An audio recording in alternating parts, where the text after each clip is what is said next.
హరే కృష్ణ. ఈరోజు అంకాలమ్మ తల్లి పూర్తి కథను తెలుసుకుందాం. ఒకప్పుడు పరమశివుడంటే ప్రాణం పెట్టే ఒక మహాభక్తుడు ఉండేవాడు. అతడు శివుణ్ణి ఎంతగా ఆరాధించేవాడంటే స్వయంగా పరమశివుడే ప్రతిరోజు కైలాసం నుంచి దిగివచ్చి అతని పూజలను స్వీకరించేవాడు. కానీ ఆ భక్తుడికి ఒక పెద్ద అహంకారం ఉంది. అదేంటంటే అతడు శివుణ్ణి మాత్రమే పూజించేవాడు. పార్వతీదేవిని మాత్రం ఒక దేవతగా కూడా గౌరవించేవాడు కాదు. ఆ అహంకారమే ఒక రోజు అతని రాజ్యాన్ని శ్మశానంగా మార్చేసింది. ఆ మహాభక్తుడు ఎవడు? పార్వతీదేవి కోపానికి కారణమైన సంఘటన ఏంటి? అంకాలమ్మ తల్లి ఈ లోకంలో ఎలా అవతరించింది అనే మహత్తరమైన దైవ కథను ఇప్పుడు తెలుసుకుందాం. అలనాటి కాలంలో శివనందన కోటకు 76 ఆమడల దూరంలో కాశీ క్షేత్రం ఉండేది. కాశీ క్షేత్రానికి 76 ఆమడల దూరంలో కనకాద్రి ఉండేది. ఆ కనకాద్రికి 76 ఆమడల దూరంలో కళ్యాణపురి రాజ్యాన్ని గజపతి వీర సోమరాజు పాలించేవాడు. అతను గొప్ప పరాక్రమవంతుడు. ఎందరో శత్రువులను జయించి తన రాజ్యాన్ని కంటికి రెప్పలా కాపాడుకునేవాడు. కళ్యాణపురి పట్టణం నిత్య సస్యశ్యామలంగా ధనధాన్యాలతో తొలతూగుతూ ఉండేది. గజపతి రాజు పరమశివుడికి పరమ భక్తుడు. అతని భక్తి ఎంతటి గొప్పదంటే పరమశివుడు ప్రతిరోజు వీర సోమరాజు నిర్మించిన రుద్రాక్ష వనానికి విచ్చేసేవాడు. పరమశివుడు రాగానే గజపతి రాజు మంగళ వాయిద్యాలతో ఘనంగా స్వాగతం పలికి తన పూజా మందిరంలో స్వయంగా ఆసీనుణ్ణి చేసి ప్రత్యక్షంగా శివునికి పూజలు చేసేవాడు. అందువల్ల గజపతి వీర సోమరాజుపై శివుని కటాక్షం ఎప్పుడూ ఉండేది. కానీ వీర సోమరాజుకు ఒక విచిత్రమైన అభిప్రాయం ఉండేది. అతడు స్త్రీ దేవతలను పూజించేవాడు కాదు. శివుడి అర్ధాంగి అయిన పార్వతీదేవిని కూడా సాధారణంగా స్త్రీ దేవతల్లో ఒకరిగా భావించేవాడు. స్త్రీలను పూజించడం పరమ అపచారమని గట్టి నమ్మకం. అందువల్ల ఆ రాజ్యంలో ఎక్కడ ఇతర దేవతల విగ్రహాలు, ముఖ్యంగా స్త్రీ దేవతల విగ్రహాలు కనిపించేవే కాదు. ఓం నమ శివాయ అనే నామ స్మరణ తప్ప ఓం నమో పార్వతే నమః అనే స్వరం మాత్రం ఎక్కడ వినిపించేది కాదు.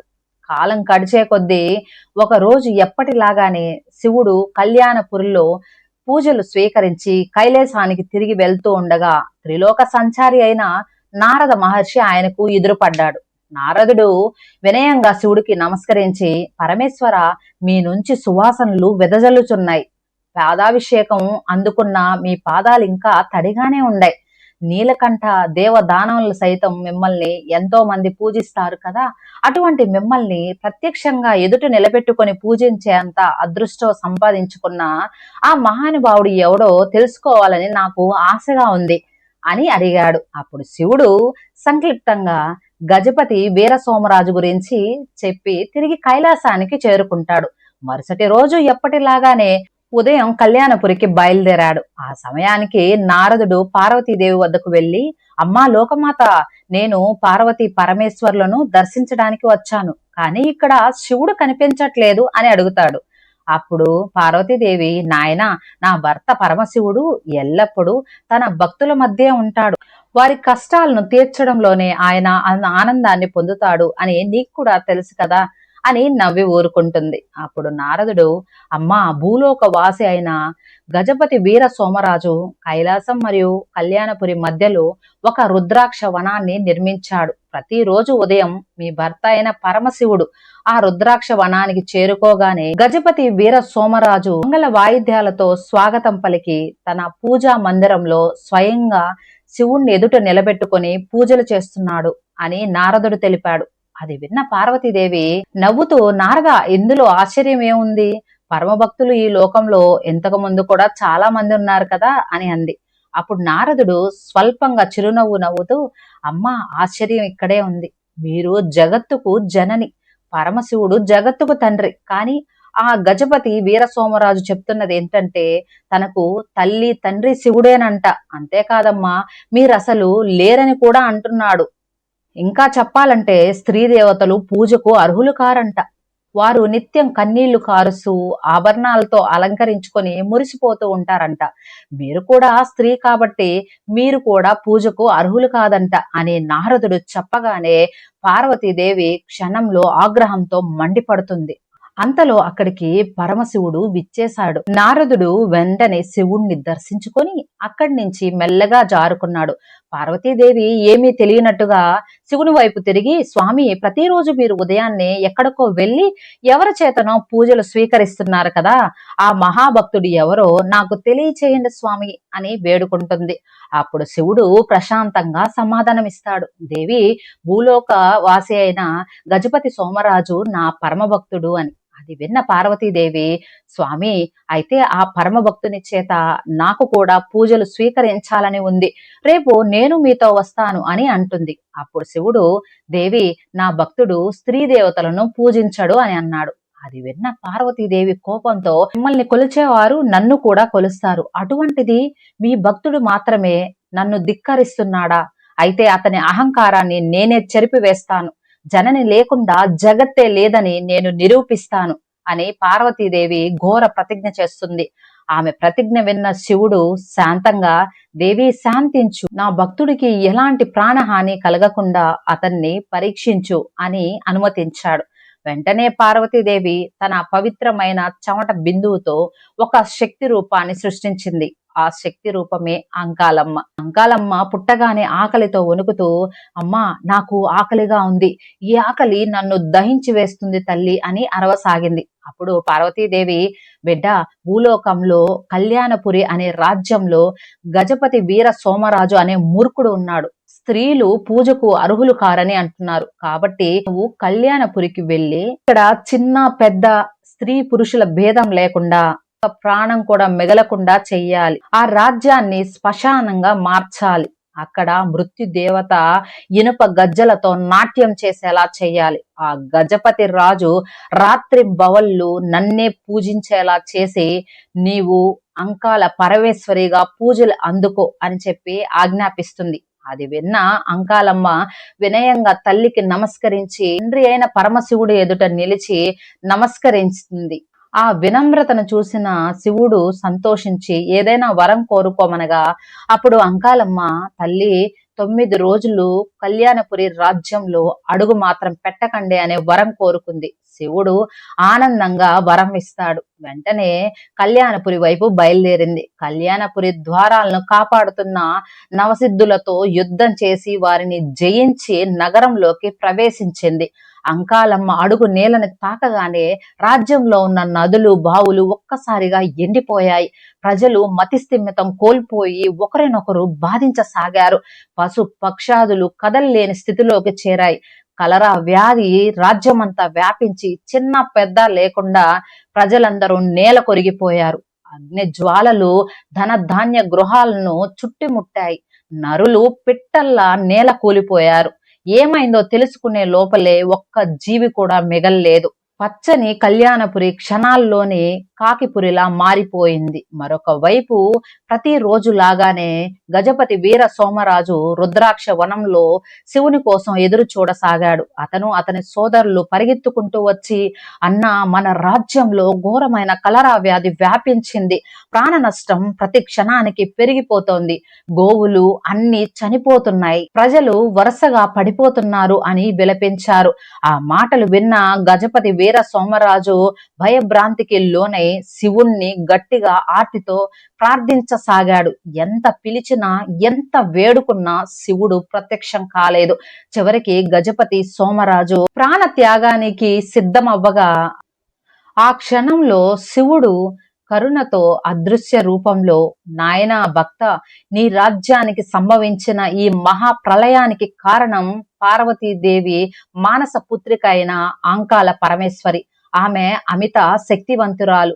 స్త్రీ దేవతలను నేను పూజించను అని నువ్వు చేసిన దీక్షను ఇక నుంచి విరమించు అని పలికాడు. ఆ మాటలు విన్న రాజు క్షణం తికమకపడి, ఇది నిజంగా శివుడి మాటేనా, లేక నా మనసు సృష్టించిన భ్రమ అని ఆలోచనల్లో మునిగిపోయాడు. మరొక వైపు మహారాణి ఆందోళనకు గురై పట్టణం అంతా వెతికి అన్ని విషయాలను తెలిసిన ఎరుకల సారిని పిలిపించి ఆమెకు ముత్యాలను సమర్పించి, అమ్మా ఎరుకలమ్మ, 12 ఆమణుల విస్తీర్ణం కల మా కళ్యాణపురిలో ఒక్క జీవి కూడా మిగలలేదు. మా అంతఃపురిలోని రాణివాసం మాత్రమే మిగిలింది. దయచేసి దీనికి కారణం ఏంటో చెప్పు తల్లి అని ప్రార్థించింది. అది విన్న ఎరుకలమ్మ స్వల్పంగా నవ్వి కైలాసంలో జరిగిన నారదుని సంఘటన నుంచి అంకాలమ్మ పుట్టుక వరకు జరిగిన విషయాలన్నీ వారికి క్లుప్తంగా వివరించగా, అది విన్న రాణులు బాధతో అమ్మా దీనికి పరిష్కారం ఏంటమ్మా అని అడగగా, అప్పుడు ఎరుకల సాని అంకాలమ్మ కోసం ఊరి పడమర దిశలో ఒక గుడి కట్టాలి. ఆ గుడి 7 కోటల పరిమాణానికి సరిపడా నిర్మించాలి. అది కూడా ఒక్క రోజులోనే పూర్తవ్వాలి. అంకాలమ్మ ప్రతిమను గుడిలో ప్రతిష్ఠించి పూజలు చేయాలి. మీరు 6 అక్కా చెల్లెళ్ళు కొత్త మట్టి కుండల్లో పులగం వండి బోనం ఎత్తి గండ దీపం వెలిగించి గుడికి చేరి వండిన ఆ పులగాన్ని కుంభంలా పోసి బోనపు గొర్రెను బలి చేసి రాజ్యమంతా చల్లితే ఇక ఈ రాజ్యానికి శుభమే జరుగుతుంది అని పలికింది. ఆ మాటలు విన్న రాణులు, అమ్మా పూజ చేయడం వరకు మాకు అభ్యంతరం లేదు, కానీ జంతు బలు వంటి పాప కార్యాలు మేమెలా చేయగలం? దానికి మరొక మార్గం ఉంటే చెప్పు తల్లి అని వేడుకున్నారు. అప్పుడు ఎరుకలమ్మ మైదా పిండితో ఒక గొర్రె రూపాన్ని తయారు చేయండి. దాని నిండా ఎర్రని పానకాన్ని నింపండి. ఆ మైదా గొర్రెను పులగంలో కలిపి ఊరంతా చల్లితే నిర్జీవులైన వారు మళ్ళీ సజీవులవుతారని పలికింది. రాణులు ఆ విషయాన్ని గజపతి వీర సోమరాజుకు వివరించారు. అది విన్న రాజు లోపల ఆలోచించసాగారు. ఎరుకల సాని చెప్పింది, నా ఆరాధ్య దైవం చెప్పింది ఒక్కటేనని గ్రహించి వెంటనే తన సందేహాన్ని ఇలా వెల్లడించాడు. రాణులారా, దేవికి సంబరాలు చేయవచ్చు, పూజలు చేయొచ్చు, కానీ ఒకే రోజులో ఆలయాన్ని ఎలా నిర్మించగలం? ఈ రాజ్యంలో రాజ కుటుంబ సభ్యులు తప్ప మరే ఒక్క జీవి కూడా లేదు. ఇక మనకు శిల్పకళలో నైపుణ్యం లేదు అని ఆందోళన వ్యక్తం చేశాడు. అప్పుడు గజపతి వీర సోమరాజు సోదరుడైన నంది సోమరాజు ముందుకు వచ్చి, అన్న అంత అమితమైన శక్తి కలిగిన అంకాల పరమేశ్వరి దేవికి మనం ఆలయం నిర్మించలేం, కాబట్టి ఆమెనే ప్రార్థిద్దాం, ఆమె స్వయంభూగా వెలుగొందుతుంది అని అన్నాడు. రాజ కుటుంబీకులంతా మనస్సులో తల్లిని ప్రార్థిస్తూ ఆమె పైన తన భారాన్ని ఉంచారు. ఆ రాత్రి గజపతి వీర సోమరాజుకు అంకాలమ్మ కలలో దర్శనమిచ్చి, నాయన, నన్ను అమ్మ అని నువ్వు ప్రార్థించావు, నీ మాటకి నేను కరిగిపోయాను, వెళ్ళి పడమర దిశలో నన్ను వెతుకు అని చెప్పి అదృశ్యమైంది. మరుసటి రోజు రాజ కుటుంబీకులంతా పడమర దిశగా వెళ్లి చూడగా వారి కళ్ళ ముందు ఒక అద్భుత దృశ్యం ప్రత్యక్షమైంది. అక్కడ ఒక విశాలమైన అపూర్వమైన సౌందర్యంతో మెరిసే ఆలయం వెలిసి ఉంది. ఆ ఆలయ నిర్మాణం అద్భుతంగా ఉంది. రంగురంగుల పూలతో అలంకరించిన ప్రాంగణాలు, నిర్మలమైన నీటితో నిండిన కోనేరు, అందంగా చెక్కిన శిల్పకళలు, ఆ ఆలయం వెలుగులతో విరజిమ్ముతోంది. ఆ ఆలయ గర్భగుడిలో అంకాలమ్మ తల్లి ముక్కున ముక్కెర ధరించి, మెడ నిండా పూలమాలలు అలంకరించి, నుదుటిపై జ్వలించే పెద్ద కుంకుమ బుట్టతో వెలిగిపోతూ, ఒక చేతిలో ఖడ్గం, మరొక చేతితో శంఖం ధరించి పార్వతీదేవికి ప్రతిరూపంగా అక్కడ కొలువై ఉంది. ఆ అమ్మవారిని దర్శించిన గజపతి వీర సోమరాజు కళ్ళ నుండి ఆనంద బాష్పాలు జారాయి. వెంటనే మంగళ వాయిద్య నాదాలతో, బోనాలతో, మైదా పిండితో చేసిన గొర్రెతో గుడికి చేరుకొని భక్తి ఉత్సవాలతో ఘనంగా సంబరాలు నిర్వహించారు. వండిన పులగాన్ని రాసులుగా పోసి మైదా పిండితో చేసిన గొర్రెను సమర్పించి ఆ పులగ రాశిలో కలిపి అంకాలమ్మకు నైవేద్యంగా సమర్పించారు. ఆ నైవేద్యాన్ని రాజ్యమంతటా చల్లగా అద్భుతంగా నిర్జీవులైన ప్రజలంతా క్షణాల్లో సజీవులయ్యారు. పశు పక్షాదులు మళ్ళీ ప్రాణం పోసుకున్నాయి. ఆకాశం మేఘాలతో నిండిపోయి జోరుగా వర్షాలు కురిసి చెరువులు నిండి పంటలు పచ్చగా మెరిశాయి. కళ్యాణపురి మళ్ళీ తన పూర్వ వైభవాన్ని పొందింది. ఆ సమయంలో పరమశివుడు పార్వతీదేవితో కలిసి ప్రత్యక్షమవ్వగా గజపతి వీర సోమరాజు పార్వతీదేవి పాదాలపై పడిపోయి శరణు కోరాడు. పార్వతీదేవి ఆశీర్వదించింది. ఆ రోజు నుంచి కళ్యాణపురి ప్రజలు సుఖ సంతోషాలతో జీవించసాగారు. ఫ్రెండ్స్, మరి విన్నారు కదా అంకాళమ్మ దేవి చరిత్రను. మరి ఈ స్టోరీ మీకు నచ్చిందా? నచ్చితే లైక్ చేయండి, సబ్స్క్రైబ్ చేయండి, మరింత మందికి షేర్ చేయండి. Thank you.